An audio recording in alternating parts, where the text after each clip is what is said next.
Pemirsa, saksi salah satu capres di Halmahera Selatan, Maluku Utara diduga melakukan penganiayaan terhadap ketua penyelenggara pemilu kecamatan. Akibatnya korban mengalami sejumlah luka, merasa dianiaya. Ketua PPK tersebut melaporkan ke polisi.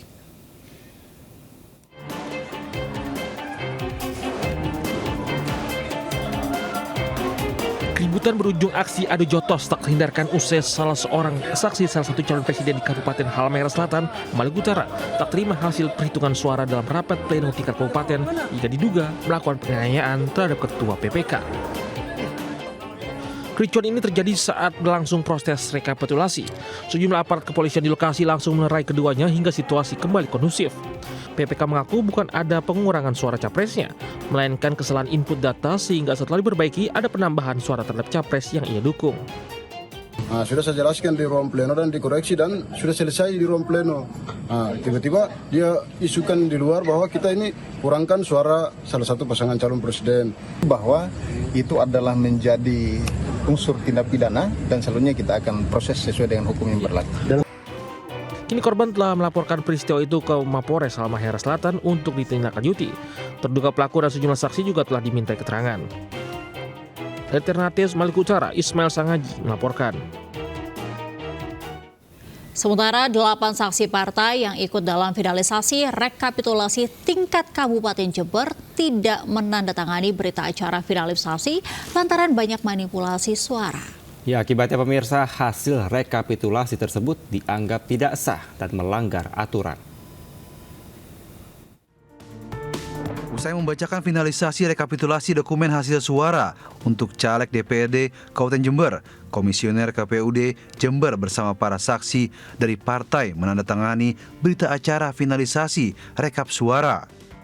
Namun 8 saksi dari Partai PAN, P3, Hanura, Perindo, Umat, Gelora, Buruh, dan PBB menolak untuk menandatanganinya. Saksi P3 Ahmad Hairul Farid mengatakan dari awal pihaknya menemukan penggelembungan suara di 3 desa Kecamatan Sumber Baru, namun tidak pernah dilakukan rekapitulasi ulang.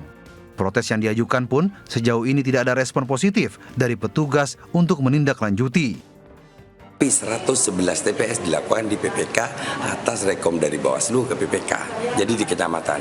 Kalau yang di kabupaten belum pernah sama sekali, sehingga karena tidak terjadi rekapitulasi di kabupaten, padahal itu adalah kerjaan kabupaten, maka kami tidak melakukan tanda tangan. Karena kami dari 8 partai politik itu menemukan unsur kesengajaan manipulasi hasil pemilu. Ketua KPUD Jember, Ahmad Syai'in, mempersilahkan para saksi yang tidak bersedia tanda tangan namun tidak mempengaruhi hasil. KPU Jember akan melanjutkan tahapan berikutnya, yakni rekapitulasi di tingkat provinsi. Tidak mau tanda tangan itu adalah hak, tapi kalau misalkan tidak mau tanda tangan, nanti selanjutnya akan disampaikan dalam alasannya kenapa tidak mau tanda tangan. Selain finalisasi hasil rekapitulasi suara legislatif DPRD Jember yang tidak ditandatangani 8 saksi, pada hasil perolehan suara calon presiden dan wakil presiden juga tidak ditandatangani saksi dari paslon nomor 1 dan saksi paslon nomor 3. Dari Jember, Bambang Sugiarto melaporkan. Pemirsa, Komisi Pemilihan Umum Jawa Barat mulai menggelar rapat pleno rekapitulasi suara tingkat Jawa Barat. KPU Jawa Barat akan merekapitulasi suara di 8 kabupaten dan kota di Jawa Barat. KPU Jawa Barat menggelar rapat pleno rekapitulasi suara tingkat Jawa Barat di 8 daerah yakni Kota Banjar, Indramayu, Pangandaran, Bandung Barat, Ciamis, Purwakarta, Kota Tasik, dan Kuningan. Rencananya pada Jumat ini KPU Jawa Barat akan menyelesaikan rekapitulasi di 16 kota kabupaten lainnya. Sementara untuk Kabupaten Bekasi masih harus menghitung 1.200 TPS. Proses rekapitulasi di tingkat Provinsi Jawa Barat ditargetkan akan rampung pada 10 Maret mendatang.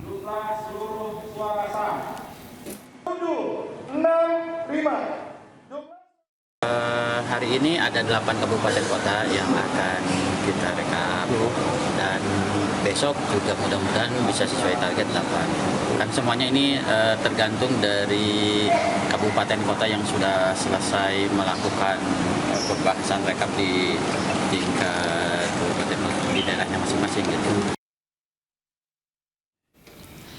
Koalisi Masyarakat Sipil kembali melayangkan surat somasi kepada Presiden Joko Widodo terkait ketidaknetralan dan kecurangan dalam pelaksanaan pemilu 2024. Somasi ke Sekretariat Negara ini merupakan bentuk peringatan kepada Presiden yang dianggap telah ikut campur tangan serta gagal dalam mengontrol penyelenggara pemilu.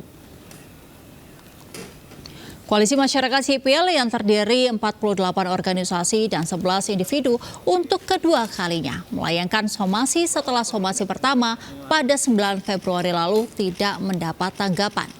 Dimas Bagus Arya, koordinator Kontras, mengatakan dalam somasi kedua ini terdapat 3 poin dugaan pelanggaran yang dilakukan Presiden, yakni cawe-cawe dan keberpihakan dalam pemilu, munculnya nepotisme dalam pemerintahan, serta gagal mengontrol penyelenggara pemilu.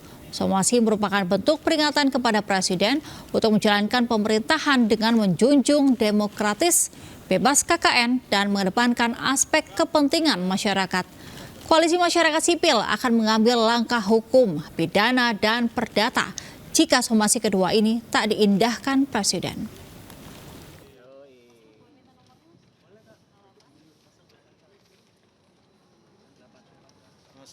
Sementara Presiden Joko Widodo mengapresiasi pertumbuhan UMKM Indonesia yang cukup besar dan menyerap tenaga kerja hingga 97%. Kemasan produk UMKM dinilai juga kreatif dalam menunjang pemasaran. Presiden Joko Widodo membuka acara BRI Microfinance Outlook 2024 di Jakarta pada Kamis pagi. Dalam sambutannya, Presiden Jokowi mengaku senang dengan pertumbuhan UMKM Indonesia yang saat ini mencapai 65 juta pelaku UMKM. Pertumbuhan UMKM telah berkontribusi terhadap PDB negara hingga 61% dan penyerapan tenaga kerja mencapai 97%. Presiden juga memuji kreativitas para pelaku UMKM dalam memasarkan produknya sehingga dapat bersaing di pasar modern bahkan ekspor ke luar negeri.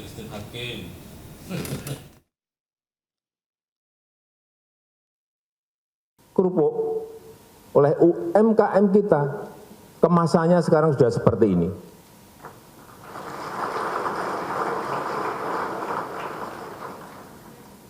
Kerupuk rajungan, seperti ini kemasannya. Dulunya hanya diberi plastik biasa, dijual kemana-mana, sekarang seperti ini. Ini bisa dijual di retail-retail modern, hypermart, dimanapun bisa. Meskipun belum semuanya packagingnya seperti ini.